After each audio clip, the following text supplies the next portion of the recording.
কয়টা ইউনিভার্সিটি আপনাকে এই জ্ঞান দিবে, কয়টা কলেজ আপনাকে এই জ্ঞান দিবে? পৃথিবীর কোনো পিএইচডি থিসিস, কোনো মাস্টার্সের থিসিস, কোনো সিলেবাসে আপনাকে এই জ্ঞান দেওয়া হবে না যে শয়তান পৃথিবীতে আছে এবং আপনার অন্তরের উপর তার কন্ট্রোল ক্ষমতা আছে। নাই, পৃথিবীতে কেউ আপনাকে এই জ্ঞান দিবে না। কেন পৃথিবীর কোনো ইউনিভার্সিটি, কোনো সিলেবাস, কোনো কারিকুলামে বলা নাই যে পৃথিবীতে শয়তান আছে এবং তার থেকে আপনাকে বাঁচতে হবে? শয়তান এইভাবে কাজ করে আর আপনাকে তার বিরুদ্ধে এইভাবে যুদ্ধ করতে হবে, এরকম কোনো গাইডলাইন, কোনো সিলেবাস কেন নাই? এই জন্য যে যখনই মানুষ শয়তান সম্পর্কে সচেতন হবে, অসংখ্য ব্যবসা, অসংখ্য বিজনেস বন্ধ হয়ে যাবে। যদি আপনার সাইকোলজিকে ম্যানিপুলেট করতে না পারে, তাহলে যত সামাজিক যোগাযোগ মাধ্যম আছে যারা মানুষের মনোযোগকে ধরে রাখার জন্য জাস্ট মানুষের সাইকোলজি কিভাবে কাজ করে, কিভাবে মানুষকে ফেসবুক, ইউটিউব, টুইটারে ব্যস্ত রাখা যাবে এর জন্য গবেষণা করে তার ফিচার সাজায়। আপনি যখন নিজের মনের বিরুদ্ধে যুদ্ধ করবেন তখন এগুলো লস প্রজেক্ট, আর যখন আপনি নিজের মন মতো চলবেন তখন এগুলো প্রত্যেকটা প্রজেক্ট লাভজনক। যখন আপনি নিজের মনের বিরুদ্ধে গিয়ে পর্দা করবেন তখন ফ্যাশন ইন্ডাস্ট্রিজ বন্ধ হয়ে যাবে, আর যখন মন মতো চলবেন তখন ফ্যাশন ইন্ডাস্ট্রিজের বিজনেস চলবে। এরকম প্রত্যেকটা ধাপ আছে যা শয়তান ম্যানুফ্যাকচার করে রেখেছে পৃথিবীর মানুষকে ভুলিয়ে রাখার জন্য। কি ভুলিয়ে রাখবে? সালাতের কথা? জি না। শয়তান আপনাকে কি ভুলিয়ে রাখবে? সিয়ামের কথা? জি না। শয়তান আপনাকে ভুলিয়ে রাখবে মৃত্যুর কথা। আলহাকুমুত তাকাসুর হাত্তা যুরতুমুল মাকাবির। কবরে না যাওয়া পর্যন্ত আমার এবং আপনার মনে হওয়ার চান্স নাই যে আপনি মারা যেতে পারি। আজকের পৃথিবী এতটা ব্যস্ততম পৃথিবী, আজকের টেকনোলজি এতটা ব্যস্ততম, আজকের মোবাইল, আজকের টেকনোলজি, সামাজিক যোগাযোগ মাধ্যম মানুষকে এমন ভাবে আঁকড়ে ধরে আছে, অবৈধ সম্পর্ক মানুষকে এমন ভাবে আঁকড়ে ধরে আছে, ক্যারিয়ারের চিন্তা, দুনিয়ার চিন্তা এমন ভাবে আঁকড়ে ধরে আছে যে আপনি মাসকে মাস, বছরকে বছর চিন্তা করতে পারবেন না যে আপনি মারা যাবেন। হাত্তা যুরতুমুল মাকাবির। আর এটাই শয়তানের টার্গেট, যেন আপনি কোনোদিন ভুলেও স্মরণ না হয় যে আপনি মারা যাবেন। আমাদের নবী মুহাম্মদ সাল্লাল্লাহু আলাইহি ওয়াসাল্লাম সম্পর্কে সংক্ষিপ্ত মৌলিক দুই একটি কথা জেনে নিয়ে আমরা তার জীবনী থেকে মৌলিক শিক্ষাগুলোর আলোচনার দিকে এগিয়ে যাব ইনশাআল্লাহ। আমাদের নবী মুহাম্মদ সাল্লাল্লাহু আলাইহি ওয়াসাল্লাম নির্দিষ্ট জাতি, গোত্র, ভাষা, সময়, কালের জন্য প্রেরিত হননি। তার রিসালাত ছিল সার্বজনীন, সর্বকালীন, সারা বিশ্বের সকল মানুষ, সকল গোত্র, সকল ভাষা, সকল বর্ণের জন্য। তার পূর্বের সকল নবী বা রাসূল নির্দিষ্ট সময়ের জন্য, নির্দিষ্ট গোত্রের জন্য, নির্দিষ্ট ভাষার মানুষের জন্য প্রেরিত হয়েছিলেন। কিন্তু তিনি এগুলোর ঊর্ধ্বে উঠে সার্বজনীন এবং সর্বকালীন এবং সর্বশেষ নবী এবং রাসূল হিসেবে প্রেরিত হয়েছেন সাল্লাল্লাহু আলাইহি ওয়াসাল্লাম। মহান আল্লাহ সুবহানাহু ওয়া তাআলা যত নবী রাসূল পৃথিবীতে পাঠিয়েছেন তাদের মধ্যে যে 25 জনের নাম পবিত্র কোরআনে আল্লাহ সুবহানাহু ওয়া তাআলা উল্লেখ করেছেন, তাদের মধ্যে উলুল আজম সর্বশ্রেষ্ঠ যে 5 জনকে আল্লাহ সুবহানাহু ওয়া তাআলা দৃঢ় প্রতিজ্ঞ রাসূল হিসেবে উল্লেখ করেছেন, নূহ, ইব্রাহিম, মূসা, ঈসা, মুহাম্মদ, সর্বশ্রেষ্ঠ যে 5 জনকে আল্লাহ সুবহানাহু ওয়া তাআলা উলুল আজম হিসেবে উল্লেখ করেছেন, তাদের মধ্যেও সর্বশ্রেষ্ঠ হচ্ছেন আমাদের নবী মুহাম্মদ সাল্লাল্লাহু আলাইহি ওয়াসাল্লাম। আর তার শ্রেষ্ঠত্বের মাপকাঠি প্রকাশিত হবে, তার শ্রেষ্ঠত্বের মানদণ্ড প্রকাশিত হবে কিয়ামতের মাঠে। কিয়ামতের মাঠে কিভাবে?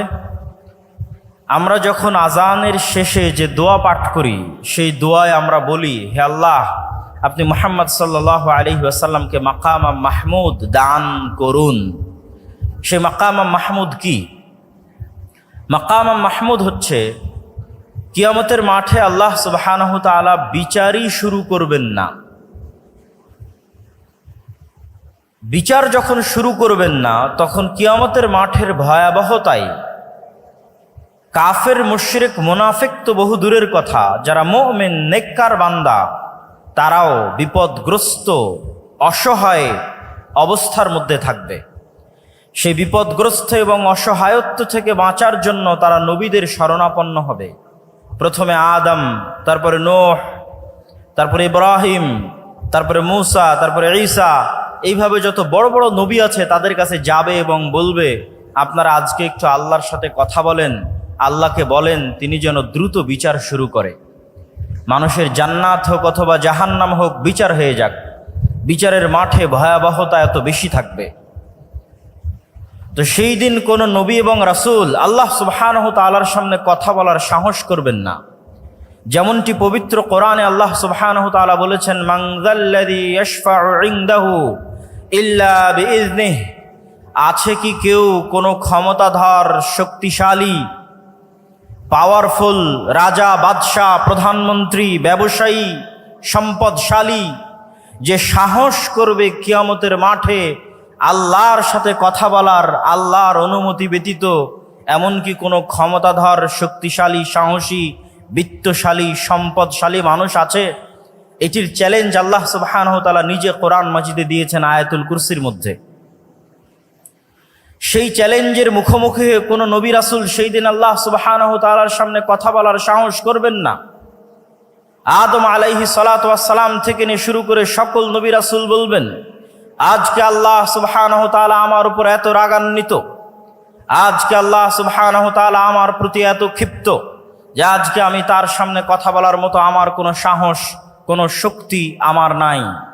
এইভাবে ধীরে ধীরে মানুষ চলে যাবে সর্বশেষ নবী মুহাম্মদ সাল্লাল্লাহু আলাইহি ওয়াসাল্লামের সামনে, আর তিনিও আল্লাহর সাথে সরাসরি কথা বলবেন না, বরং তিনি সরাসরি সিজদায় পড়ে যাবেন। কতদিন সিজদায় থাকবেন তা তিনি নিজেও জানেন না। তিনি সিজদায় এমন ভাষায়, এমন বাক্যে আল্লাহর প্রশংসা করবেন যা কোনোদিন দুনিয়াতে করেননি, যা তখন আল্লাহ সুবহানাহু তাআলা তাকে শিখিয়ে দিবেন। দীর্ঘ এক সময় অতিক্রম হওয়ার পর যতক্ষণ আল্লাহ চাইবেন, সেই সময় অতিক্রম হওয়ার পর আল্লাহ বলবেন, ইয়া মুহাম্মদ ইরফা রাসাক সাল তু'তা ওয়াশফা তুশাফা, মুহাম্মদ মাথা উঠাও, চাও দেওয়া হবে, সুপারিশ করো গ্রহণ করা হবে।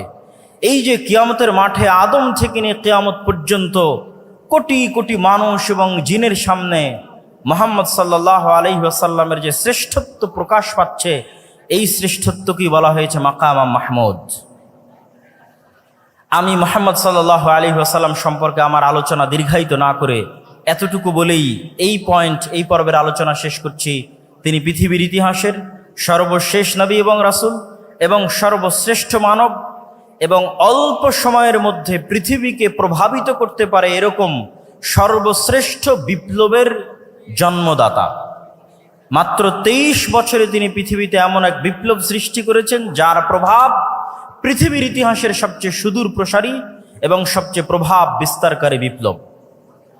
এবার আমরা চলে যাই রাসূলুল্লাহ সাল্লাল্লাহু আলাইহি ওয়াসাল্লামের জীবনে শিক্ষাগত বা জ্ঞানগত কি মৌলিক শিক্ষা এবং আদর্শ আমাদের জন্য রয়েছে।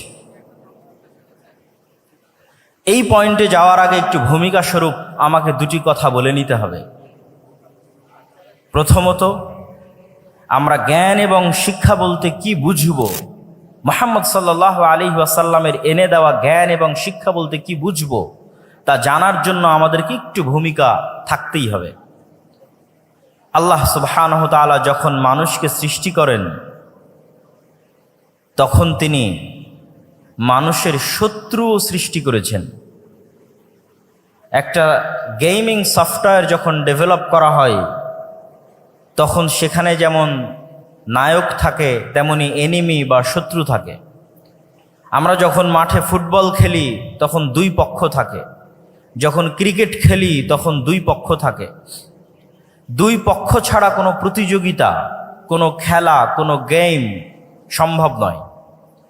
আল্লাহ সুবহানাহু তাআলা যখন এই পৃথিবী সৃষ্টি করেন বা এই পৃথিবীর সফটওয়্যার ডেভেলপ করেন, তখন তিনি এই পৃথিবীতে যে খেলা, যে গেম, যে প্রতিযোগিতা শুরু করেছেন, তাতে মানুষের শত্রু তৈরি করে দিয়েছেন।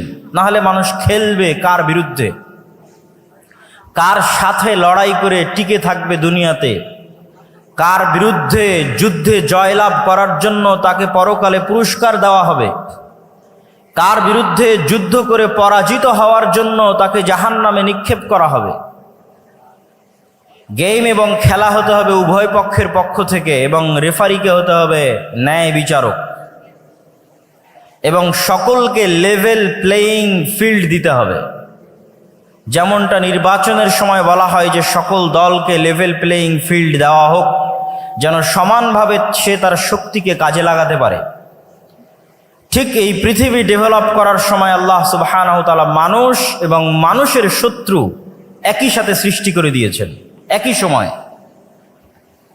মানুষের সেই চিরন্তন শত্রু হচ্ছে ইবলিস এবং ইবলিসের সেনাবাহিনী শায়াতিনাল ইনসি ওয়াল জিন, জিনদের মধ্যে থেকে শয়তান এবং মানুষদের মধ্যে থেকে শয়তান, তাদের সর্দার হচ্ছে ইবলিস।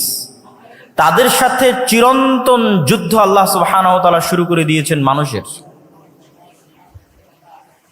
আপনি পবিত্র কোরআনের প্রথম থেকে নিয়ে শেষ পর্যন্ত অধ্যয়ন করেন, আল্লাহ সুবহানাহু ওয়া তাআলা আপনার শত্রু হিসেবে কাকে চিহ্নিত করছেন? যে আপনার গীবত করে, অপবাদ দেয়, আপনার জমি জায়গা দখল করে নিয়েছে তাকে, যে ইসরায়েল ফিলিস্তিনে মুসলমানদেরকে হত্যা করছে তাকে, যে ব্রাহ্মণ্যবাদী কট্টরপন্থী যারা মুসলমানদের উপর অত্যাচার করছে তাকে? জি না, আল্লাহ সুবহানাহু ওয়া তাআলা পবিত্র কোরআনে বারবার মানুষের জন্য শত্রু হিসেবে চিহ্নিত করেছেন শয়তানকে। ইন্নাশ শাইতানা লাকুম আদুউম মুবিন, শয়তান তোমাদের জন্য চিরন্তন এবং চিরস্থায়ী শত্রু। এই জন্য আপনি যখন কোরআন তেলাওয়াত করতে যান তখন আল্লাহ সুবহানাহু ওয়া তাআলা আপনাকে শিখিয়ে দিয়েছে যে কোরআন তেলাওয়াতের পূর্বে তুমি বলো আউযু বিল্লাহি মিনাশ শাইতানির রাজিম, যে হে আল্লাহ আমি বিতাড়িত শয়তান থেকে পরিত্রাণ চাচ্ছি।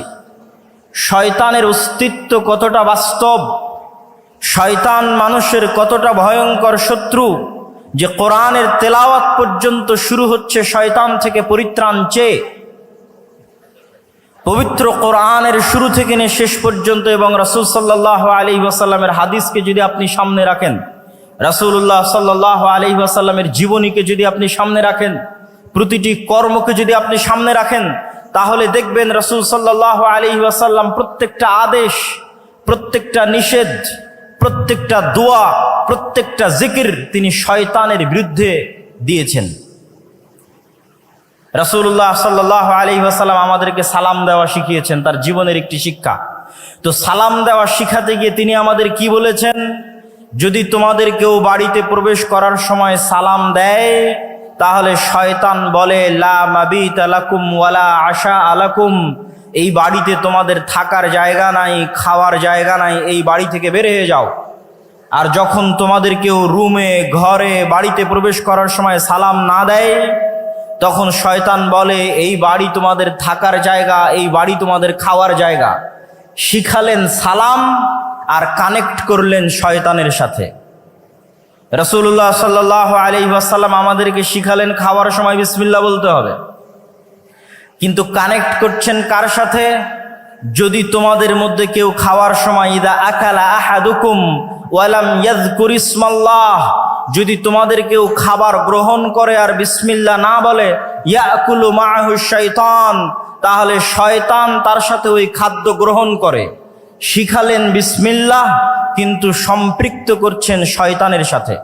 আপনি রাসূলুল্লাহ সাল্লাল্লাহু আলাইহি ওয়াসাল্লামের পুরো জীবনী উঠিয়ে ফেলেন, প্রত্যেকটা ধাপে, প্রত্যেকটা পদক্ষেপে, প্রত্যেকটা আদেশে শয়তান থেকে বাঁচতে, শয়তানের বিরুদ্ধে পদক্ষেপ গ্রহণ করা হয়েছে।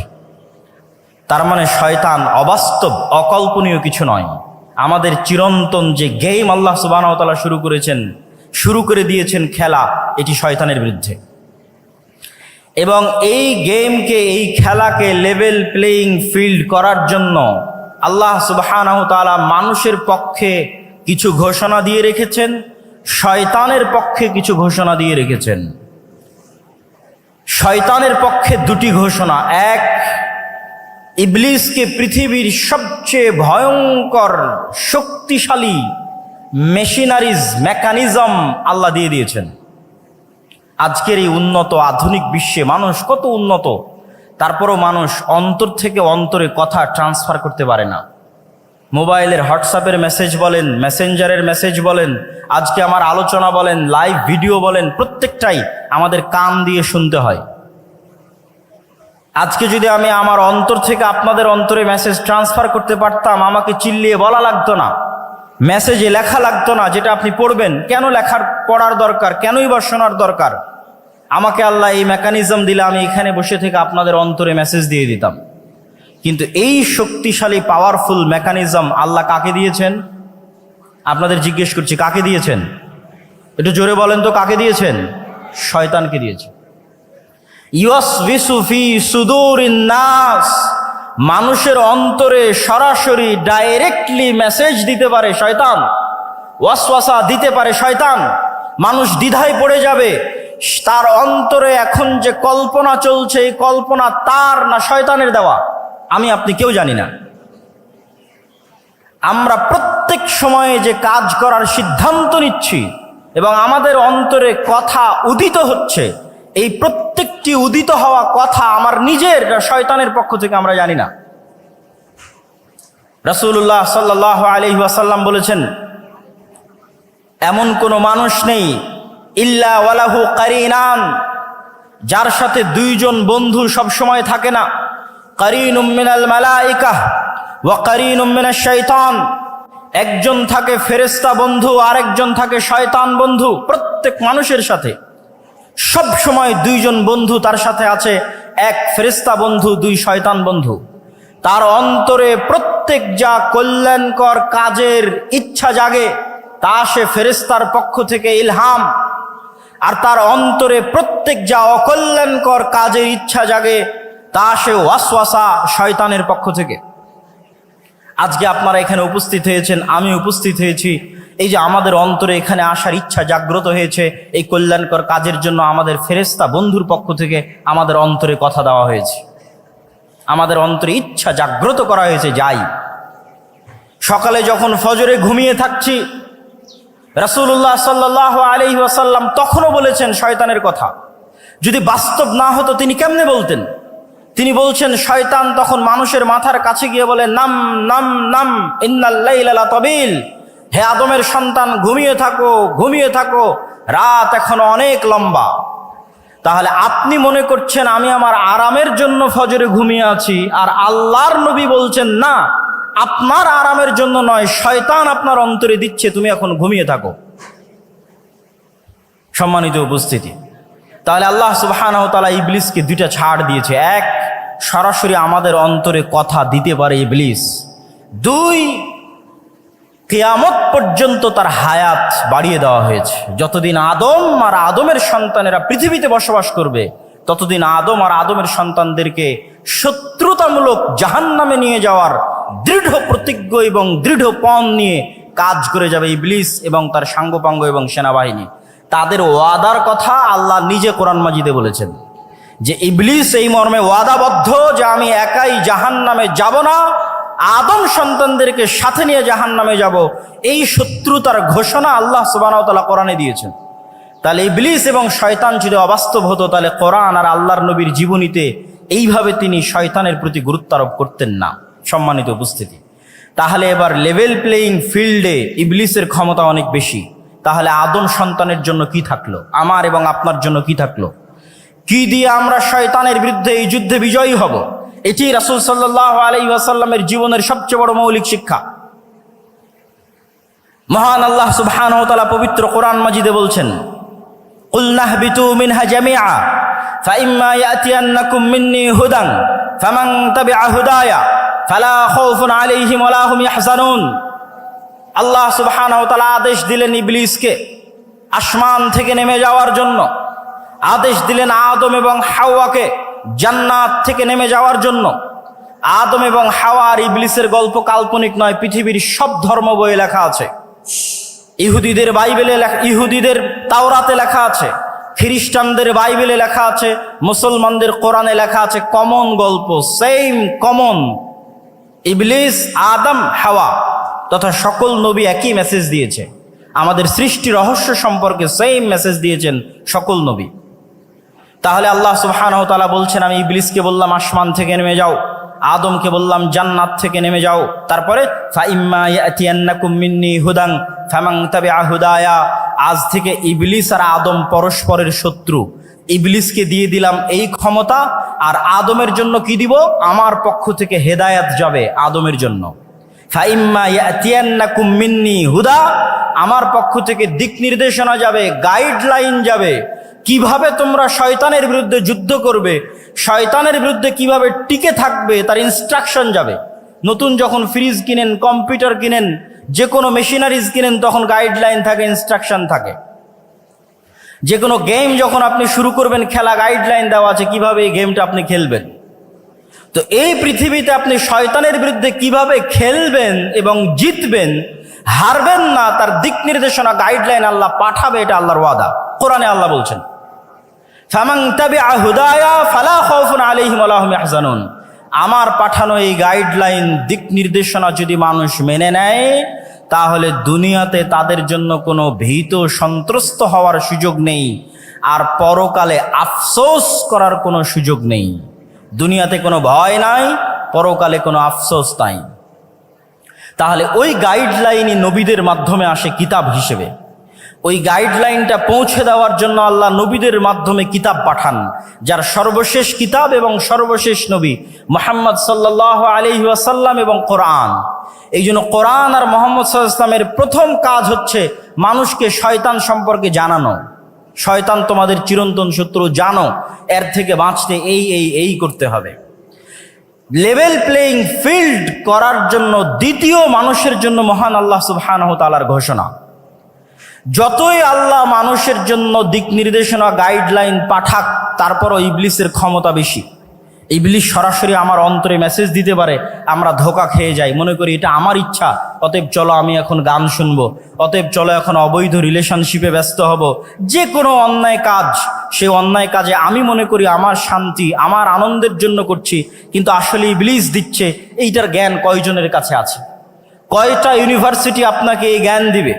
কয়টা কলেজ আপনাকে এই জ্ঞান দিবে? পৃথিবীর কোনো পিএইচডি থিসিস, কোনো মাস্টার্সের থিসিস, কোনো সিলেবাসে আপনাকে এই জ্ঞান দেওয়া হবে না যে শয়তান পৃথিবীতে আছে এবং আপনার অন্তরের উপর তার কন্ট্রোল ক্ষমতা আছে। নাই, পৃথিবীতে কেউ আপনাকে এই জ্ঞান দেবে না।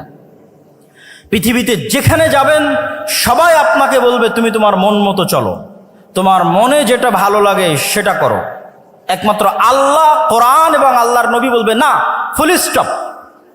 তুমি জানোই না কোনটা তোমার ইচ্ছা আর কোনটা শয়তান তোমার অন্তরে দিয়েছে। আর কেন পৃথিবীর মানুষ আপনাকে এটি থেকে সতর্ক করবে না? কেন পৃথিবীর কোনো ইউনিভার্সিটি, কোনো সিলেবাস, কোনো কারিকুলামে বলা নাই যে পৃথিবীতে শয়তান আছে এবং তার থেকে আপনাকে বাঁচতে হবে? শয়তান এইভাবে কাজ করে আর আপনাকে তার বিরুদ্ধে এইভাবে যুদ্ধ করতে হবে, এরকম কোনো গাইডলাইন, কোনো সিলেবাস কেন নাই? এই জন্য যে যখনই মানুষ শয়তান সম্পর্কে সচেতন হবে, অসংখ্য ব্যবসা, অসংখ্য বিজনেস বন্ধ হয়ে যাবে। অসংখ্য ব্যবসা, অসংখ্য বিজনেস বন্ধ হবে যদি আপনি আপনার সাইকোলজিকে ম্যানিপুলেট করতে না পারে। তাহলে যত সামাজিক যোগাযোগ মাধ্যম আছে, যারা মানুষের মনোযোগকে ধরে রাখার জন্য জাস্ট মানুষের সাইকোলজি কিভাবে কাজ করে, কিভাবে মানুষকে ফেসবুক, ইউটিউব, টুইটারে ব্যস্ত রাখা যাবে এর জন্য গবেষণা করে তার ফিচার সাজায়, আপনি যখন নিজের মনের বিরুদ্ধে যুদ্ধ করবেন তখন এগুলো লস প্রজেক্ট। আর যখন আপনি নিজের মন মতো চলবেন তখন এগুলো প্রত্যেকটা প্রজেক্ট লাভজনক। যখন আপনি নিজের মনের বিরুদ্ধে গিয়ে পর্দা করবেন তখন ফ্যাশন ইন্ডাস্ট্রিজ বন্ধ হয়ে যাবে। আর যখন মন মতো চলবেন তখন ফ্যাশন ইন্ডাস্ট্রিজের বিজনেস চলবে। এরকম প্রত্যেকটা ধাপ আছে যা শয়তান ম্যানুফ্যাকচার করে রেখেছে পৃথিবীর মানুষকে ভুলিয়ে রাখার জন্য। এটি আমি বলছি না, আল্লাহ সুবহানাহু ওয়া তাআলা বলছেন, আলহাকুমুত তাকাসুর, হে দুনিয়ার মানুষ, তোমাদেরকে শয়তান দুনিয়ার লোভ লালসা দিয়ে এমন ভাবে ভুলিয়ে রাখবে। কি ভুলিয়ে রাখবে? কি ভুলিয়ে রাখবে? সালাতের কথা? জি না। শয়তান আপনাকে কি ভুলিয়ে রাখবে? সিয়ামের কথা? জি না। শয়তান আপনাকে ভুলিয়ে রাখবে মৃত্যুর কথা। আলহাকুমুত তাকাসুর হাত্তা যুরতুমুল মাকাবির, কবরে না যাওয়া পর্যন্ত আমার এবং আপনার মনে হওয়ার চান্স নাই যে আমি আপনি মারা যেতে পারি। আজকের পৃথিবী এতটা ব্যস্ততম পৃথিবী, আজকের টেকনোলজি এতটা ব্যস্ততম, আজকের মোবাইল, আজকের টেকনোলজি, সামাজিক যোগাযোগ মাধ্যম মানুষকে এমনভাবে আঁকড়ে ধরে আছে, অবৈধ সম্পর্ক মানুষকে এমনভাবে আঁকড়ে ধরে আছে, ক্যারিয়ারের চিন্তা, দুনিয়ার চিন্তা এমনভাবে আঁকড়ে ধরে আছে যে আপনি মাসকে মাস বছরকে বছর চিন্তা করতে পারবেন না যে আপনি মারা যাবেন। হাত্তা যুরতুমুল মাকাবির, আর এটাই শয়তানের টার্গেট, যেন আপনি কোনোদিন ভুলেও স্মরণ না হয় যে আপনি মারা যাবেন। কেন, যখনই স্মরণ হবে আপনি মারা যাবেন, তখনই আপনার মধ্যে অস্থিতিশীলতা কাজ করবে, আপনি শান্তি খুঁজবেন। তখনই তো আপনাকে কোরআন বলবে তোমার চিরন্তন শত্রু হচ্ছে শয়তান। সম্মানিত উপস্থিতি, তাহলে কি আলোচনা করছিলাম? যতই আল্লাহ সুবহানাহু ওয়া তাআলা আমাদের জন্য গাইডলাইন দিক, তারপরেও পাওয়ারফুল ইবলিস আমার অন্তরে মেসেজ দেওয়ার জন্য। তাহলে আমার জন্য ছাড় কোথায়, অফার কোথায়?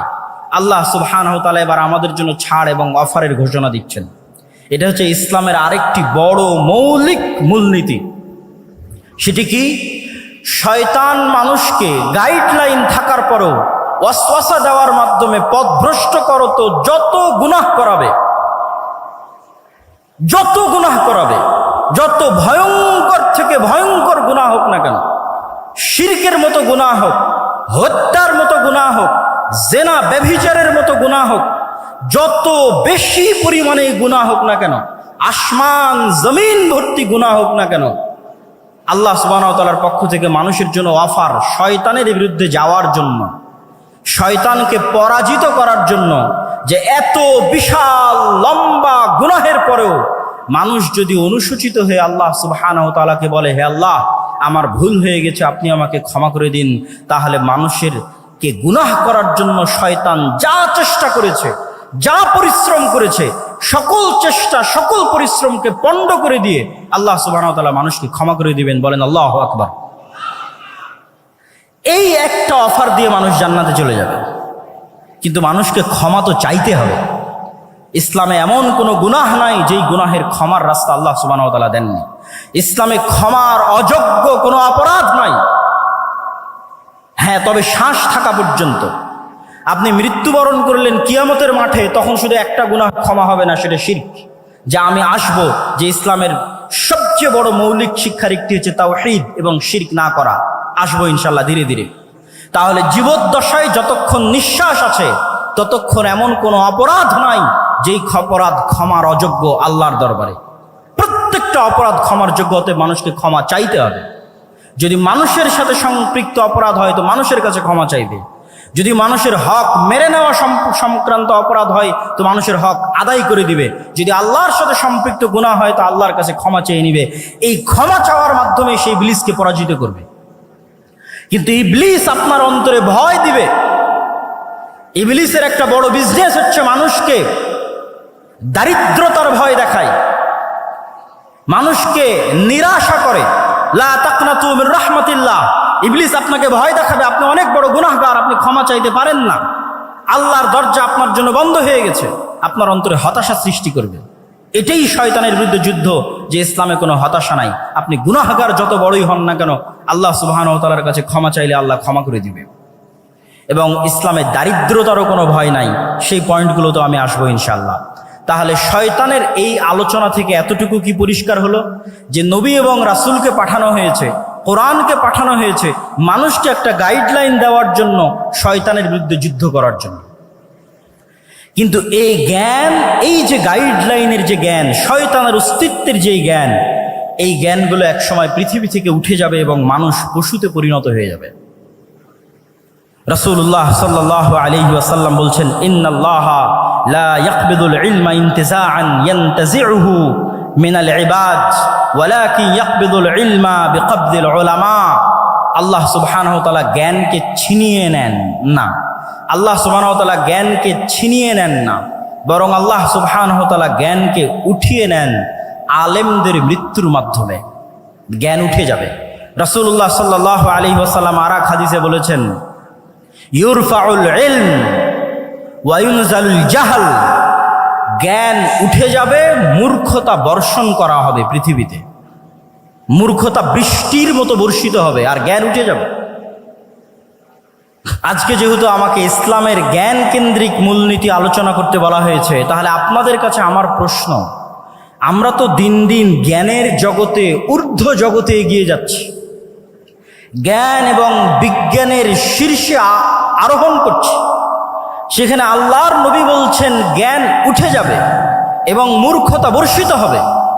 তাহলে আমি এবং আপনি জানি না যে প্রকৃত জ্ঞান কোনটা।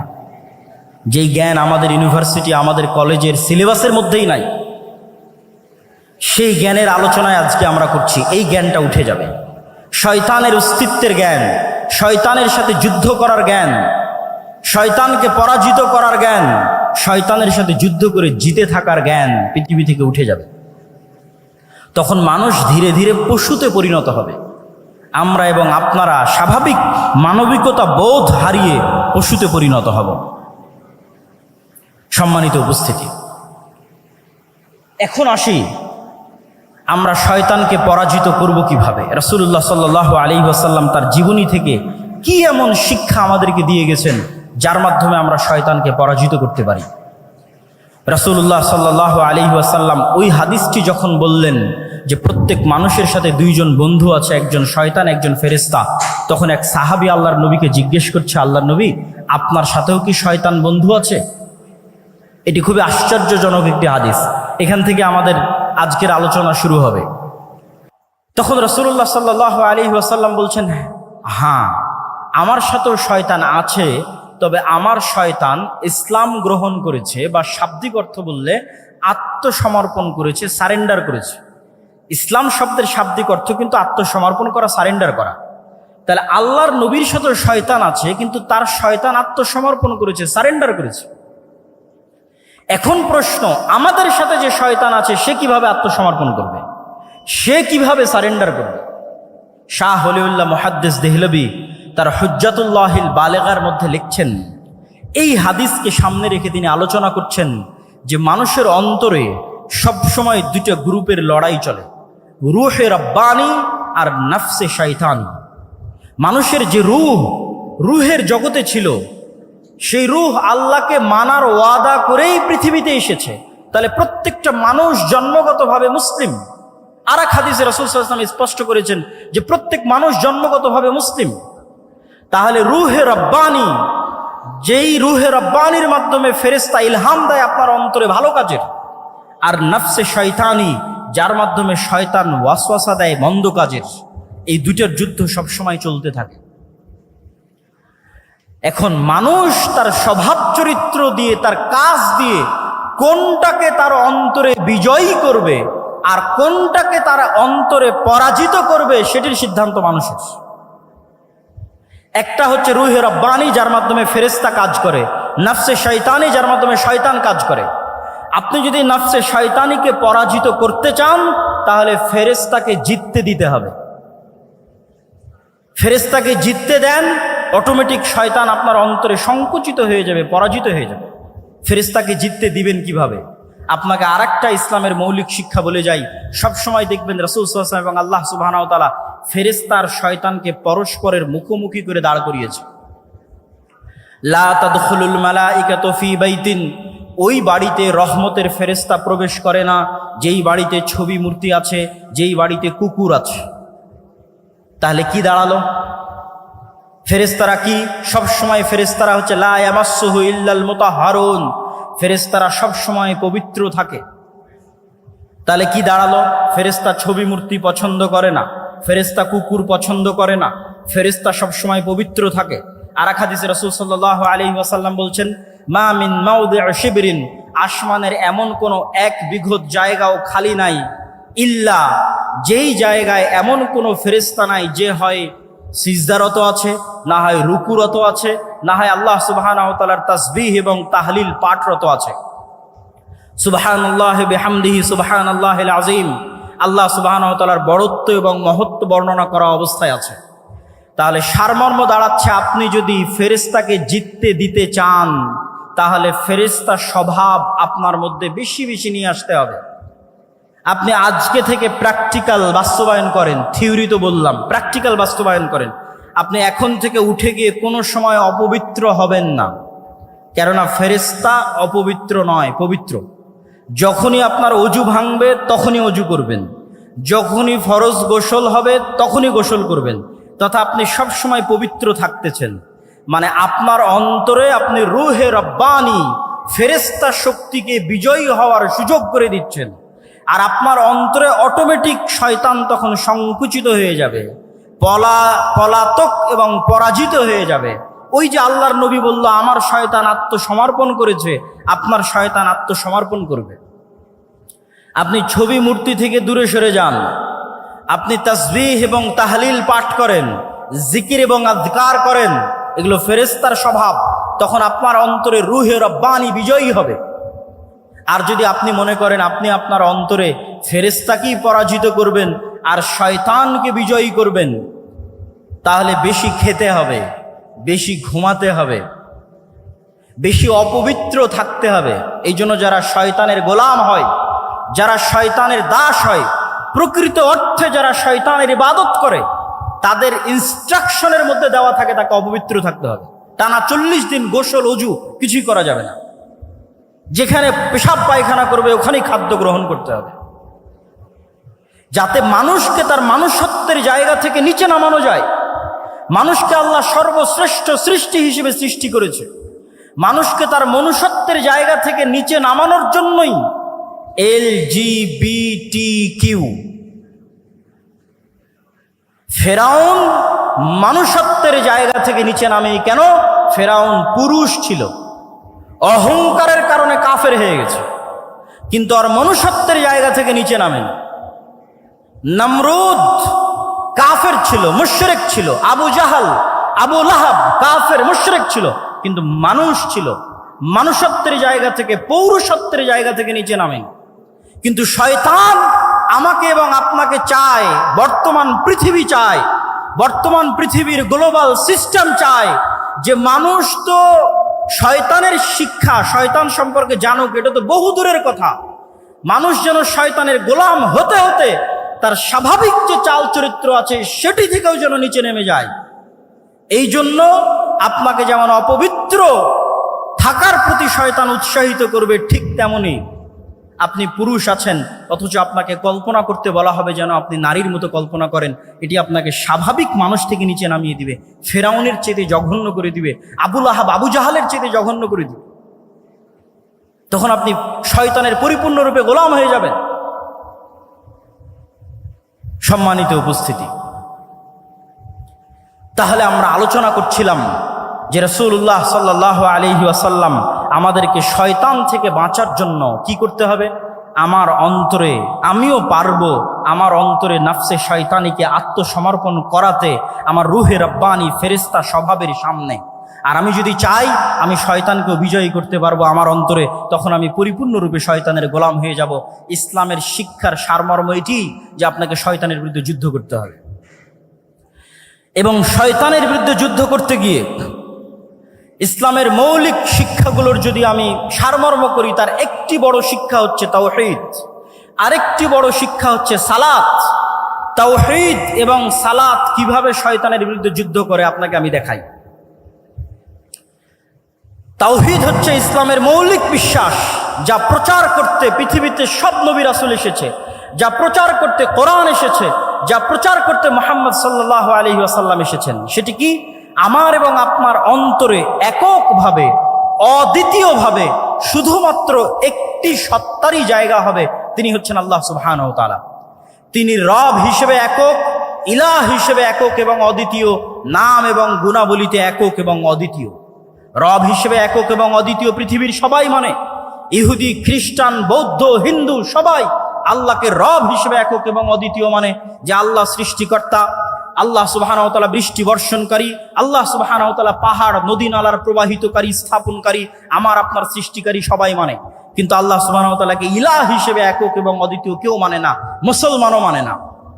বহু মুসলিম আল্লাহকে রব হিসেবে একক এবং অদ্বিতীয় স্বীকার করলেও ইলাহ হিসেবে মানে না। ইলাহ মানে আপনার অন্তরের ভক্তি এবং শ্রদ্ধা, যতটুকু আপনার ভক্তি এবং শ্রদ্ধা আপনি করতে পারেন তার পুরোটাই, অন্য কাউকে দেওয়া বহু দূরের কথা। যতটুকু ভক্তি শ্রদ্ধা আছে ততটুকু আল্লাহ সুবহানাহু ওয়া তাআলার সামনে সমর্পণ করতে হবে। যতটুকু চাওয়ার আছে ততটুকু আল্লাহ সুবহানাহু ওয়া তাআলার সামনে চাইতে হবে। আপনি যদি আপনার অন্তরে আল্লাহর অস্তিত্ব ব্যতীত আর কোনো কিছুকে, ইট পাথরের কোনো খাম্বার সম্মানও যদি আপনার অন্তরে থাকে, ইট পাথরের তৈরি কোনো খাম্বার সম্মানও যদি আপনার অন্তরে থাকে, তাহলে আপনি আল্লাহর সামনে, আল্লাহর উলুহিয়াতের সামনে পরিপূর্ণ আত্মসমর্পণ করছেন না। সামগ্রিক বিধানদাতা হিসেবে আল্লাহ সুবহানাহু ওয়া তাআলার সামনে যদি আপনার আত্মসমর্পণ না থাকে, এমনকি ইবনুল কাইয়িম রাহিমাহুল্লাহ লিখছেন যে কোনো মানুষ যখন কোনো মেয়ের অন্ধ প্রেমে আসক্ত হয়, যদিও সেটা বউয়েরও হয়, স্ত্রীরও হয়, যে এমনভাবে প্রেমে আসক্ত যে তার স্ত্রী, তার প্রেমিকা যা বলে তাই শোনে, সেখানে আল্লাহর বিধিবিধানের ধার ধারে না, তখন সেও এক প্রকার শয়তানের গোলাম। তার অন্তর আল্লাহ সুবহানাহু ওয়া তাআলার উলুহিয়াত জায়গা করে নিতে পারেনি। তাহলে ইসলামের মৌলিক বিশ্বাসের একটি বড় বিশ্বাস হচ্ছে তাওহীদ। এই তাওহীদ যখন আপনার অন্তরে একবার প্রবেশ করবে, তখন এটা শয়তানের বিরুদ্ধে কেমনে যুদ্ধ করবে তা আপনাকে দেখায়। ইব্রাহিম আলাইহিস সালাতু ওয়াস সালাম একাই পৃথিবীতে, একক, সারা পৃথিবীর মানুষ তার বিরুদ্ধে, তিনি একক, তিনি একাই শয়তানের বিরুদ্ধে যুদ্ধ করছেন। তো এই একাই শয়তানের বিরুদ্ধে যুদ্ধ করতে গিয়ে তিনি যে টিকে আছেন, তার অন্তরের এই শক্তি কোথায় থেকে আসে? তার অন্তরের এই শক্তি আসে তাওহীদের উপর পূর্ণ বিশ্বাসের কারণে। যেই মুমিন 100% শতভাগ তাওহীদে বিশ্বাসী, সে পারমাণবিক বোমার চাইতেও শক্তিশালী। ইব্রাহিমের মতো, ইব্রাহিমকে আগুনে নিক্ষেপ করে দেওয়া হয়েছে, কিন্তু তার বিশ্বাস থেকে তিনি টলেননি। তার কনফিডেন্স লেভেল কোন পর্যায়ের থাকতে পারে, আত্মবিশ্বাস কোন শীর্ষ চূড়ায় থাকতে পারে যে তাকে আগুনে নিক্ষেপ করলেও তিনি টলেননি। আমাদেরকে কি করা হয়? তাওহীদের প্রতি বিশ্বাস দুর্বল করো তো আমাদেরকে হেজিটেশনে ফেলে দেওয়া হয়, দ্বিধায় ফেলে দেওয়া হয়। নতুন প্রজন্ম দিন মানতে পারে না কেন? হেজিটেটেড থাকে, ফ্রাস্ট্রেশনে থাকে, হতাশায় থাকে, দ্বিধায় থাকে। আমি যদি দাড়ি রাখি মানুষ কি বলবে? আমি যদি সালাত আদায় করি সমাজ কি বলবে? আমি যদি শুধু এই চাকরি ছেড়ে দিই তাহলে খাবো কি? এই যে প্রত্যেক পয়েন্টে হেজিটেশন, এগুলো আসে কেন? তাওহীদের প্রতি বিশ্বাস দুর্বল থাকার কারণে। তাওহীদের জ্ঞান যার মধ্যে আছে, যে আল্লাহর একত্ববাদ এবং অদ্বিতীয়ত্ব সম্পর্কে পরিপূর্ণ জ্ঞান অর্জন করেছে, তার অন্তর শয়তানের বিরুদ্ধে সবচেয়ে বেশি শক্তিশালীভাবে যুদ্ধ করতে পারবে। তার অন্তর সবচেয়ে কনফিডেন্ট থাকবে তার দ্বীনের উপর, তার বিশ্বাসের উপর। আজকের পৃথিবীতে ইহুদিরা ভ্রান্তির উপরও আমাদের চেয়ে বেশি কনফিডেন্ট, ভ্রান্তির উপরেও আমাদের চেয়ে বেশি কনফিডেন্ট। আর আমরা মুসলিমরা, আমাদের কনফিডেন্স নাই, কনফিডেন্স হারিয়ে ফেলেছি। দীর্ঘ 190 বছরের কলোনিয়াল সিস্টেমে তাদের গোলামির কারণে আমাদের রক্তের মধ্যে এমনভাবে গোলামি প্রবেশ করেছে যে আমরা কখনো স্বাধীনভাবে চিন্তা করতে পারি না, নিজের দ্বীনের উপর পূর্ণ আস্থা এবং পূর্ণ বিশ্বাস কনফিডেন্টলি স্থাপন করতে পারি না, কেননা আমাদের মধ্যে তাওহীদের জ্ঞান নাই। 2 নাম্বার, সালাত কিভাবে আপনাকে শয়তানের বিরুদ্ধে যুদ্ধ করায়? আপনি তো ইসলামের সারমর্ম দেখলেনি যে এই অন্তরকে কন্ট্রোল করতে পারতে হবে। তো অন্তরকে কন্ট্রোল করার জন্য শুধু বিরত থাকার মাধ্যমে কখনো প্র্যাকটিস হয় না। আপনি সেনাবাহিনীতে জয়েন করলে কঠোর পরিশ্রমের মাধ্যমেই আপনাকে সেনাবাহিনীর র্যাঙ্কিং বাড়াতে হবে। তো এই 5 ওয়াক্ত সালাত শয়তানের বিরুদ্ধে যুদ্ধ। প্রতি 5 ওয়াক্ত সালাত জামাতের সাথে মসজিদে উপস্থিত হওয়ার মাধ্যমে আপনি দিনে 5 বার শয়তানকে পরাজিত করেন। এই জন্য রাসূলুল্লাহ সাল্লাল্লাহু আলাইহি ওয়াসাল্লাম বলেছেন, যে ব্যক্তি টানা 40 দিন মসজিদে এসে তাকবীরে তাহরিমার সাথে সালাত আদায় করলো, সে মুনাফিকি থেকে মুক্তি পেয়ে গেল, জাহান্নামের আগুন থেকে মুক্তি পেয়ে গেল। কেন? মানে টানা 40 দিন প্রায় 200 ওয়াক্ত সালাত, মানে 200টা বিশ্বযুদ্ধে শয়তানকে পরাজিত করা। তো যে এক টানা পরস্পর 200টা যুদ্ধে শয়তানকে পরাজিত করতে পারবে, তার অন্তরের উপর তার কন্ট্রোল ক্ষমতা কায়েম হয়ে গেছে, প্রতিষ্ঠিত হয়ে গেছে। ওই যে রাসূল সাল্লাল্লাহু আলাইহি ওয়াসাল্লামের শয়তান আত্মসমর্পণ করেছে, আপনার শয়তান আত্মসমর্পণ করে ফেলেছে। কেননা 200টা যুদ্ধে আপনি তাকে পর পর পরাজিত করেছে। তাহলে সালাত হচ্ছে শয়তানের বিরুদ্ধে সবচেয়ে বড় যুদ্ধ। এই জন্য সালাতকে এত শক্তিশালীভাবে ইসলামে একটি মাত্র কাজ দেওয়া আছে, আর কোনো কাজ দেওয়া নাই। কেন বলছে আর কোনো কাজ দেওয়া নাই? হজ যার টাকা আছে তার জন্য, যাকাত যার টাকা আছে তার জন্য, রমজান কোথায়? বছরে একবার। আর কি এমন ফরজ আছে যা আপনাকে করতে বলা হয়েছে? আপনি খুঁজে বের করেন কোরআন এবং হাদিস থেকে আপনাকে কোনো একটা কাজ ফরজ হিসেবে করতে বলা হয়েছে, করতেই হবে এমন। বিরত থাকার তো অনেক কিছুই আছে, এটা করা যাবে না, এটা করা যাবে না। হ্যাঁ, ড্যাফোডিল ইউনিভার্সিটিতে ভর্তি হলেও তো অনেক কিছু আছে, এটা করা যাবে না। কিন্তু ক্লাসে যদি না যান তাহলে কি কাজ? আপনি ড্যাফোডিল ইউনিভার্সিটির সকল নিয়ম কানুন মেনে নিলেন, সন্ধ্যা 5টার মধ্যেই ফিরে আসতে হবে, আরও যত নিয়ম কানুন আছে, কিন্তু ক্লাসেই গেলেন না। আপনি তো ভর্তি হয়েছেন ক্লাসে যাওয়ার জন্য। তো ইসলামের বাকি সব কিছু যদি আপনি মেনে নেন, কিন্তু আপনি তো এখানে এসেছেনই সালাত কায়েম করার জন্য, সালাত প্রতিষ্ঠা করার জন্য, কেন এটাই শয়তানের বিরুদ্ধে যুদ্ধ। সম্মানিত উপস্থিতি, ইসলামের সারমর্ম বলতে গিয়ে আমরা যে পয়েন্টগুলো তুলে ধরছি, তার মধ্যে ইসলামের মৌলিক শিক্ষা বলতে গিয়ে তার মধ্যে 1 নাম্বার আমরা শয়তানের বিষয়টি তুলে ধরেছি। 2 নাম্বার শয়তানের বিরুদ্ধে যুদ্ধ করতে গিয়ে তাওহীদের কি ভূমিকা সেটি তুলে ধরলাম। 3 নাম্বার শয়তানের বিরুদ্ধে যুদ্ধ করতে গিয়ে সালাতের কি ভূমিকা সেটি তুলে ধরলাম। এবার আমরা আসি ইসলামের সামগ্রিক যে রূপটা আছে।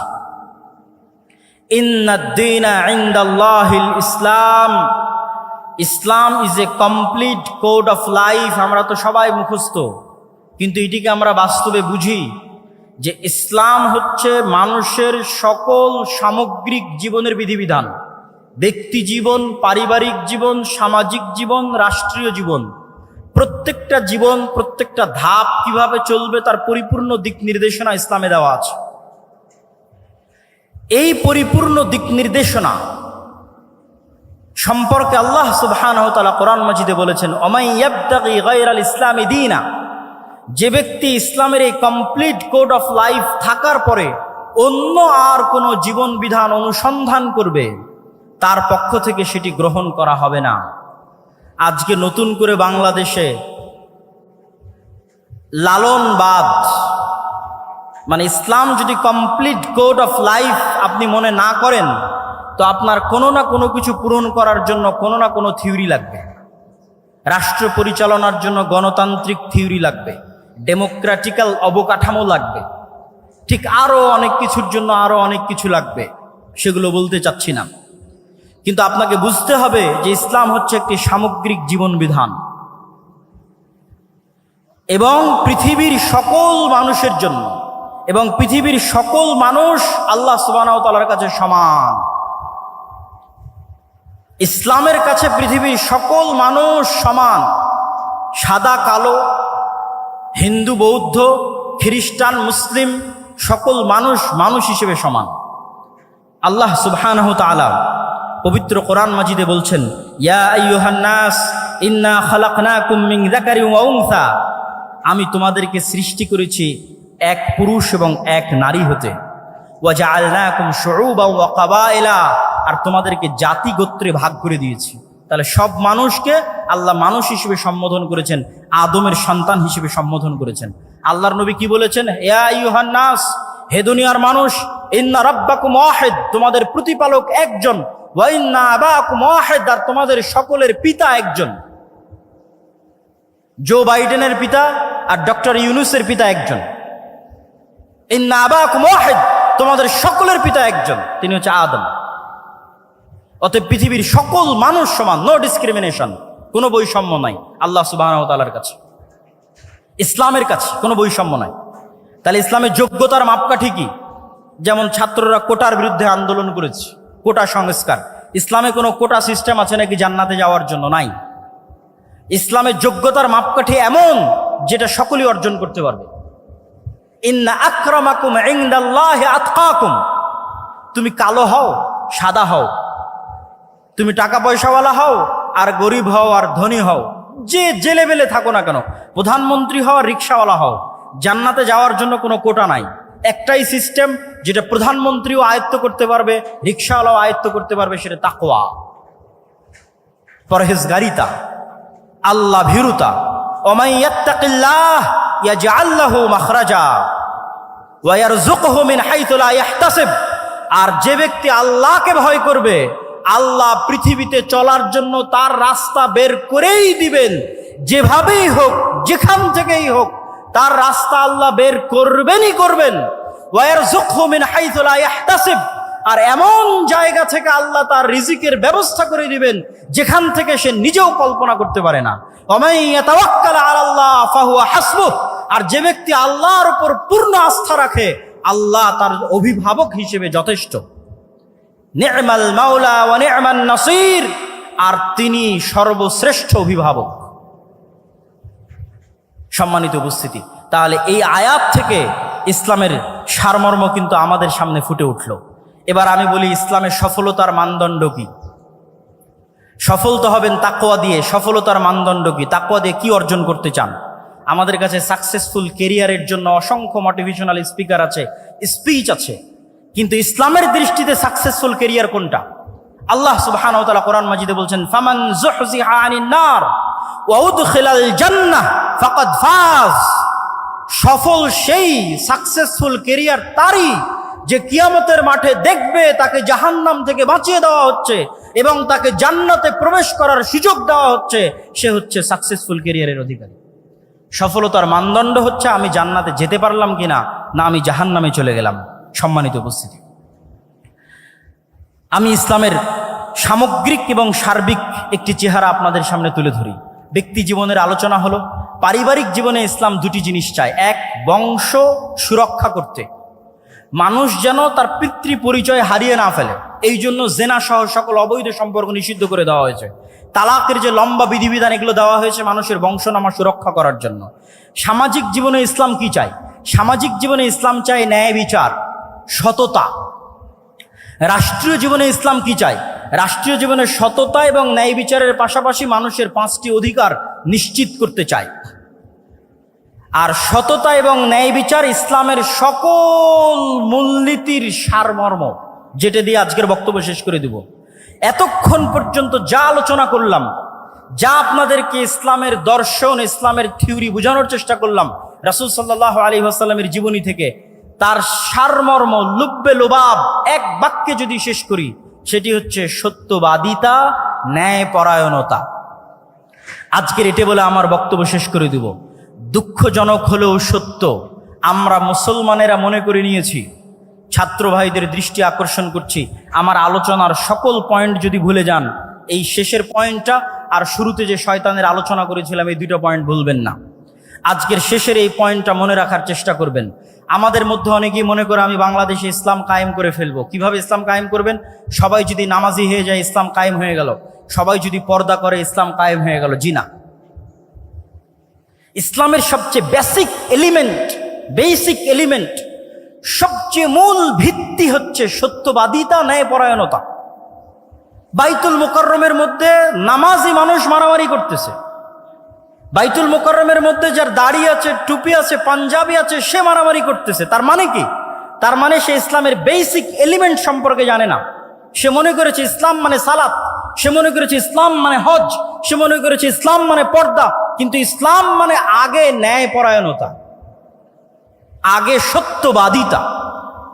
মুহাম্মদ সাল্লাল্লাহু আলাইহি ওয়াসাল্লাম সালাত শিখেছে 40 বছর পরে, সূরা ফাতিহা শিখেছে 40 বছর পরে, আর উনি জন্মগত সত্যবাদী এবং ন্যায়পরায়ণ। তথা 40 বছর যাবৎ যেই গুণ তিনি জন্মগত বহন করেছেন নবী হওয়ার আগেও, সেটি হচ্ছে তিনি সত্য বলতেন, কোনোদিন মিথ্যা বলেননি। 2, তিনি সৎ এবং ন্যায়পরায়ণ, কোনোদিন মানুষের প্রতি অন্যায় করেননি। পৃথিবীতে আল্লাহ যত নবী রাসূল পাঠিয়েছেন, প্রত্যেক নবী রাসূলকে নবী হওয়ার আগে এই 2টি মৌলিক গুণাবলীর অধিকারী হতে হয়েছে। 1, সত্য কথা বলতে হবে, ন্যায়পরায়ণ হতে হবে। কেন? এই গুণটা আল্লাহর। আল্লাহ সত্যবাদী, আল্লাহ ন্যায়পরায়ণ। আল্লাহ বলে দিয়েছেন, তিনি কিয়ামতের মাঠে বলিনি কোটার ভিত্তিতে বিচার হবে না, আর কোনো কিছুর ভিত্তিতে বিচার হবে না, উনি ন্যায়পরায়ণ। তিনি বলেছেন, ইন্নী হারামতু যুলমা আলাইয়া, আমি আল্লাহ আমার উপর অত্যাচার করাকে হারাম করে নিয়েছি। এই যে পৃথিবী সৃষ্টি করে দিলাম, গেম ওপেন করে দিলাম, সফটওয়্যার ডেভেলপ করে দিলাম, এখন এখানে প্লাস আর মাইনাস পয়েন্ট বাড়তে থাকবে, কমতে থাকবে। মনে করেন শেয়ার বাজার যে মেরে নিয়ে গেছে ওর হয়েছে প্লাস প্লাস প্লাস, আর যার মেরে নিয়েছে ওর হয়েছে মাইনাস মাইনাস মাইনাস। এখন কিয়ামতের মাঠে আল্লাহ যদি এই প্লাস মাইনাসকে ক্যান্সেল করে 0 না বানাতে পারেন, তাহলে আল্লাহ নন, নাউজুবিল্লাহ। এটা তার দাবি যে তিনি ন্যায়পরায়ণ। মানে পৃথিবীতে যা অন্যায় সংঘটিত হয়েছে, মানুষের সাথে তো বহু দূরের কথা, পশুর সাথেও যা অন্যায় সংঘটিত হয়েছে তা তিনি মিটমাট করে দিয়ে পৃথিবীর রেজাল্ট করবেন জিরো। পৃথিবী যখন শুরু হয়েছিল তখন জিরো, আর পৃথিবীতে মানুষ যা অন্যায় অনাচার মারামারি কাটাকাটি, ঢাকা বিশ্ববিদ্যালয়ে একজনকে অন্যায়ভাবে হত্যা করা হলো, ওই বিষয়ে রাসূল সাল্লাল্লাহু আলাইহি ওয়াসাল্লামের একটা হাদিস শুনেন। রাসূল সাল্লাল্লাহু আলাইহি ওয়াসাল্লাম বলছেন, লাউইজতামা আল ইনসু ওয়াল জিন, সারা পৃথিবীর সব মানুষ আর সারা পৃথিবীর সব জিন মিলে যদি একজন নিরপরাধ মানুষকে হত্যা করে, তাহলে আল্লাহ সুবহানাহু ওয়া তাআলা সারা পৃথিবীর সব মানুষ আর সব জিনকে জাহান্নামে নিক্ষেপ করতে দুইবারও ভাববেন না, চুল পরিমাণও চিন্তা করবেন না। এটাই তার ন্যায়পরায়ণতার মাপকাঠি। তিনি ন্যায়পরায়ণ। তাহলে ইসলামের মূল শিক্ষা কি? ইসলামের মূল সারমর্ম কি? সত্যবাদী হওয়া, ন্যায়পরায়ণ হওয়া। গত 15 বছর যে ফ্যাসিজম প্রতিষ্ঠিত ছিল, এই ফ্যাসিজমে হাজারো ওসি, লক্ষ ডিসি, লক্ষ এসপি, নামাজি, হাজি, দরবেশ, সে মনে করেছে সালাত ইসলাম, কিন্তু সে তার দায়িত্বে ন্যায়পরায়ণ নয়। সে যে একজন ওসি হিসেবে সে ন্যায়পরায়ণ দায়িত্ব পালন করেনি। ডিসি, সচিব হিসেবে, এসপি হিসেবে, এসিল্যান্ড, সাব রেজিস্ট্রার তার পদের সাথে আমানতের খেয়ানত করেছে। অর্থাৎ সে ইসলাম বুঝে না। সে যতই সালাত আদায় করুক, যতই সিয়াম পালন করুক, সে বুঝে না ইসলাম কি। রাসূল সাল্লাল্লাহু আলাইহি ওয়াসাল্লাম বলেছেন, সাবআতু ইউদিল্লুহুমুল্লাহ ইয়াওমা লা দিল্লা ইল্লা দিল্লুহ, 7 শ্রেণীর মানুষকে আল্লাহ কঠিন কিয়ামতের মাঠে বিশেষ ছায়া দিবেন। তার 1 নাম্বার, আলেম নয়, হুজুর নয়, তাহাজ্জুদ গুজার নয়, পর্দাশীলা নয়, ইমামুন আদেল, যে তার দায়িত্বে ন্যায়পরায়ণ। ন্যায়পরায়ণ প্রিন্সিপাল, ওসি, ডিসি, প্রধানমন্ত্রী, প্রধান উপদেষ্টা, ন্যায়পরায়ণ সমন্বয়ক জান্নাতে যাবে। আরেকজন তাহাজ্জুদ গুজারের পূর্বে, আরেকজন সালাত আদায়কারীর পূর্বে। ন্যায়পরায়ণতা হচ্ছে ইসলামের সবচেয়ে বড় মাপকাঠি। অতএব ছাত্র ভাইদের উদ্দেশ্যে আমার উদাত্ত আহ্বান থাকবে, আমার উদাত্ত ডাক থাকবে যে ইসলামের সকল শিক্ষা যদি আমরা ভুলে যাই, এই দুটো মৌলিক শিক্ষার উপর যদি আমরা একটা প্রজন্ম তৈরি করতে পারি। ফ্যাসিজম টিকে ছিল কিভাবে? তাদেরকে অন্যায়, তাদের মেরুদণ্ড সোজা নয়, তারা অন্যায় করেছে। আপনি সারা বাংলাদেশে মেরুদণ্ড সোজাওয়ালা সৎ ন্যায়পরায়ণ ওসিডিসি এসপি দেন, ক্ষমতায় যে আসুক না কেন দেশ সুন্দর চলবে। তো এসিডিসি এসপি কারা হবে? আপনারাই হবে। আপনারা শিখেন ইসলামের মূল শিক্ষা, সৎ এবং ন্যায়পরায়ণ হওয়া, এবং টাকার কাছে, কোনো চাপের কাছে মাথা নত না করা। এটাই শয়তানের বিরুদ্ধে যুদ্ধ। সম্মানিত উপস্থিতি, বক্তব্যের বিষয় ছিল অনেক কঠিন। আমি হয়তো পুরো বিষয়টার উপর আপনাদেরকে ইসলামের পুরো সারমর্ম বা সামারি হয়তো আপনাদের সামনে পরিপূর্ণরূপে তুলে ধরতে পারলাম না। তারপরও যতটুকু চেষ্টা করেছি, তুলে ধরার চেষ্টা করেছি। আল্লাহ সুবহানাহু ওয়া তাআলা আমাদের সকলকে আল্লাহ সুবহানাহু ওয়া তাআলার এই একমাত্র মনোনীত দ্বীনের উপর টিকে থাকার এবং এই দ্বীনের উপর মৃত্যুবরণ করার এবং যেটা প্রকৃত সফলতার মানদণ্ড, সেই জান্নাতে প্রবেশ করার তৌফিক দান করুক। আল্লাহুম্মা আমিন। ওয়া আখিরু দাওয়ানা আনিল হামদুলিল্লাহি রাব্বিল আলামিন। আসসালামু আলাইকুম ওয়া রাহমাতুল্লাহি ওয়া বারাকাতুহু।